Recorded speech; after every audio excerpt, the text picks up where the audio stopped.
جناب میں ساتھ ساتھ چائے پی رہی ہوں، بیچ میں کافی بھی تھوڑی سی ڈالی ہوئی ہے۔ تو دوسری بات یہ تھی کرنا چاہ رہی، ایک تو وہ بات تھی کہ بیٹیوں کو آپ نے سن لیجیے گا، میں اس کو اپلوڈ کروں گی۔ ایک اور تھی بات کہ ہم جب خود مائیں بنی، مطلب ہمارے ماؤں نے تو مطلب وہ دور بھی ایسا تھا، ویسے ہم اتنے پرانے دور کے تو خیر نہیں ہیں، لیکن ہماری مائیں بہت سخت تھیں۔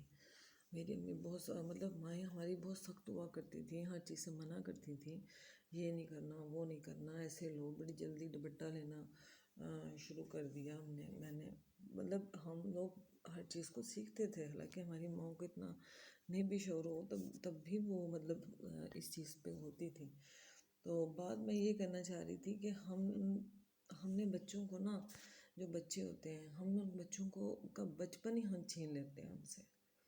میری ایک پرسنل سوچ ہے جو میں آگے کنوے کر رہی ہوں۔ میری پرسنل سوچ یہ ہے کہ ہم بچوں سے ان کا بچپن چھین لیتے ہیں۔ اب ایک بچہ ہے، اس نے جب کرالنگ کرنا سیکھنا ہے، ہم اس کو اب اتنی چیزیں آ گئی ہیں، اتنی فیسلٹیز آ گئی ہیں کہ میں خود بھی اب جاتی ہوں تو میں کبھی کبھی سوچتی ہوں یار اب بچہ پیدا ہو تو کتنی چیزیں ہیں، یہ دیکھو یہ وہ سب کچھ پڑا ہوا ہے۔ تو لیکن میں یہ کہتی ہوں کہ جو بچہ نیچرل ویو سے پلتا ہے نا، آپ اس کو مٹی میں کھیلنے دیں، آپ اس کو خوش ہونے دیں، مطلب اس کا کوئی ٹائم رکھیں، اس کو کوئی ہوا نہ بنا دیں، اس کو رشتوں کی پہچان دیں۔ ہمارے گھروں سے رشتوں کی پہچان ہی اٹھ گئی ہے۔ ہمارے دلوں میں اتنی نفرتیں ہم بچوں میں بھر دیتے ہیں کہ وہ بچہ پتہ نہیں کیا بن جاتا ہے، کوئی اس کو ادھر سے سکھا رہا ہے، کوئی وہ اس کو ادھر سے سکھا رہا ہے۔ پھر میں اپنی ذات کے اوپر ہی بات کر لیتی ہوں، میں کسی کو نہیں کرتی کہ اگر میں نے ایسے ہی نہیں کیا، میں نے یہ کیا کہ بچہ خود فیصلہ کرے، یہ میری سوچ ہے۔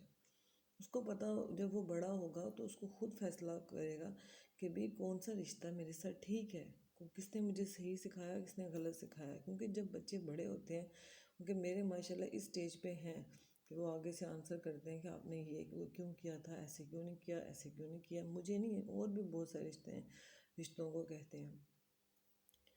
اس لیے اپنے بچوں کو ایک نیچرل زندگی گزارنے دیں۔ اس کو یہ مت کریں کہ بھئی وہ صرف کیا کہتے ہیں ایک بیڈ پہ بٹھا دیا یا کسی پرام میں بٹھا دیا اور وہ اس پہ بیٹھ گیا اور وہ بس اس نے زندگی کو وہ مزہ نہیں لیا، بچپن نہیں گزارا، مٹی میں نہیں گیا، باہر نہیں گیا، پارک میں کھیلنے نہیں گیا۔ ہم نیچرل چیزوں کو تو ہم نے اپنی زندگی سے بالکل ہی کر دیا ہے۔ اگر ٹھیک ہے، اگر ہمارے معاشرے میں خرابیاں ہیں تو آپ خود ساتھ جائیں، آپ ان کو ایسی جگہوں پہ لے کے جائیں جہاں پہ وہ اوپنلی کھیل سکیں، اور دوسرا ان کو رشتوں کی پہچان دیں، سب سے زیادہ ضروری ہے۔ ان کے دلوں میں محبتیں ڈالیں، نفرتیں مت ڈالیں۔ ان کو یہ مت کہیں کہ یہ غلط ہے یا فلانا غلط ہے، یہ وہ غلط۔ آپ کون ہوتے ہیں فیصلہ کرنے والے؟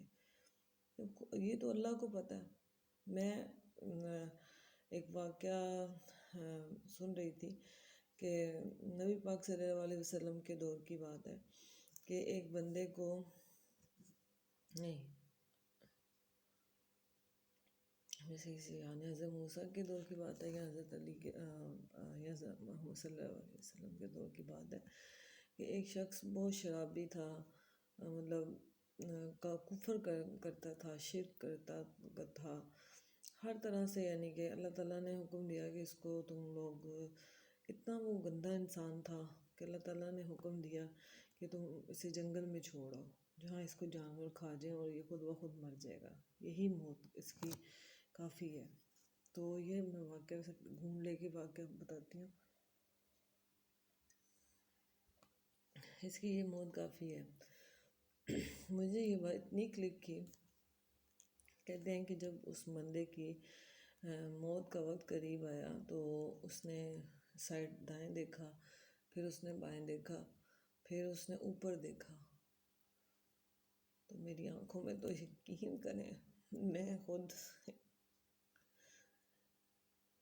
سہارے ہیومن بینگ ہوں، دل رکھتی ہوں، اس چیز کو سمجھ سکتی ہوں۔ مجھے اتنا پیار آیا اس ورڈ پہ کہ جب اس نے اوپر کی طرف دیکھا تو اس نے خدا سے مدد مانگی.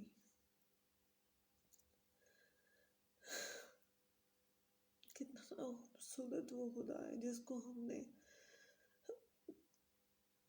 بھلا دیا. ہم اس کو بھلا کے ہم پتہ نہیں کن راستوں پہ نکل گئے کہ ہمارے مسئلے حل ہوں گے.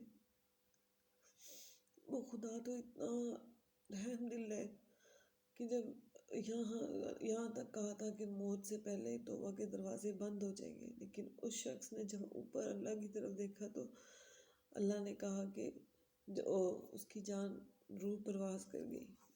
تو آپ نے مجھے نہیں کنفرم کہ حضرت موسیٰ کا واقعہ یا حضرت نبی کا صلی اللہ علیہ وسلم کا واقعہ ہے، تو آپ کو کہا گیا کہ مسجد میں اعلان کیا جائے کہ اس بندے کے جنازے میں جتنے لوگ شامل ہوں گے وہ سب جنتی ہوں گے.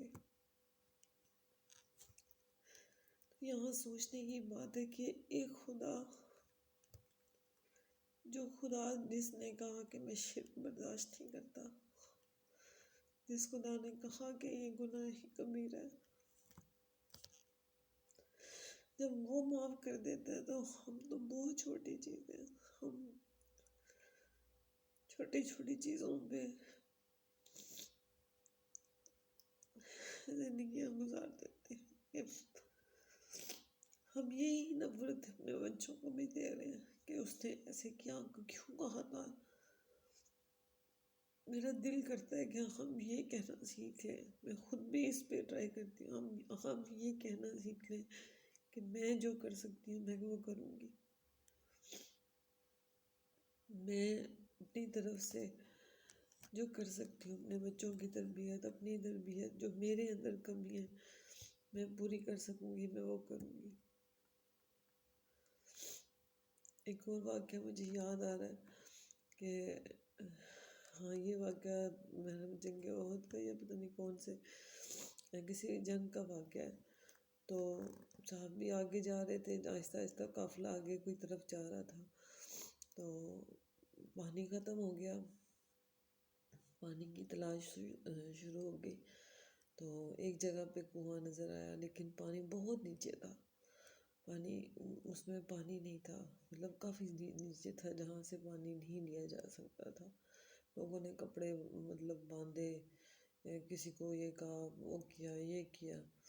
وہاں میں نے ایک جانور آیا، مطلب کہ کوئی فرشتہ ہی ہوگا لازمی، اس نے ہمیں سکھانا ہوگا یہ چیز. کہتے ہیں کہ وہاں پہ ایک ہرن آیا، اس نے کنویں کی طرف دیکھا، اندر ہو کے دیکھا، اس کو بہت پیاس لگی ہوئی تھی، گرمی تھی، تپتا صحرا تھا. اس نے کنویں میں دیکھا کہ بہت نیچے ہے کنواں. پھر اس نے اوپر خدا کو دیکھا اور پانی اوپر آ گیا اور وہ پانی پی کے چلا گیا. اور جیسے ہی وہ چلا گیا پانی نیچے چلا گیا. اس سے ہم یہ مجھے جو میں نے سیکھا ہے، کیونکہ ہر ایک کا سیکھنے کا اپنا پوائنٹ آف ویو ہوتا ہے، کہ کسی کے آگے مت جھکے. وہ اللہ ذریعے بناتا ہے، وہ کہتا ہے کہ مجھ سے مانگو.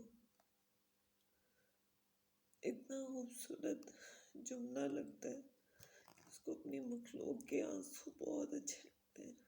وہ خوش ہوتا ہے اپنے مخلوق کے آنسو دیکھ کے. ہم سب انسان ہیں، خطا کا پتلا، غلطیاں کرتے ہیں، لیکن اپنے بچوں میں یہ مت جانے دیں. کچھ بھی کوشش کریں خود بھی.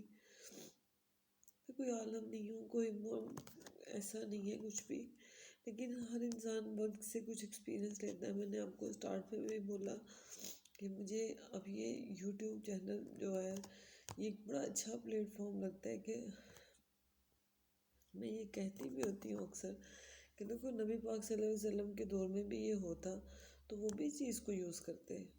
ظاہر ٹیکنالوجی ہے، اس کا بھی استعمال کرتے، گھر گھر میں اللہ کا پیغام جاتا. تو وہ خدا تو بہت رحیم ہے، وہ بہت کریم ہے، وہ تو چھوٹی چھوٹی باتوں پہ مان جاتا ہے. ایک اور واقعہ تھا، بس یہی سناتی ہوں، اینڈ والا واقعہ، کہ ایک عورت تھی، وہ اپنا سب کچھ چھوڑ چھاڑ کے نبی پاک صلی اللہ علیہ وسلم کے پاس آئی.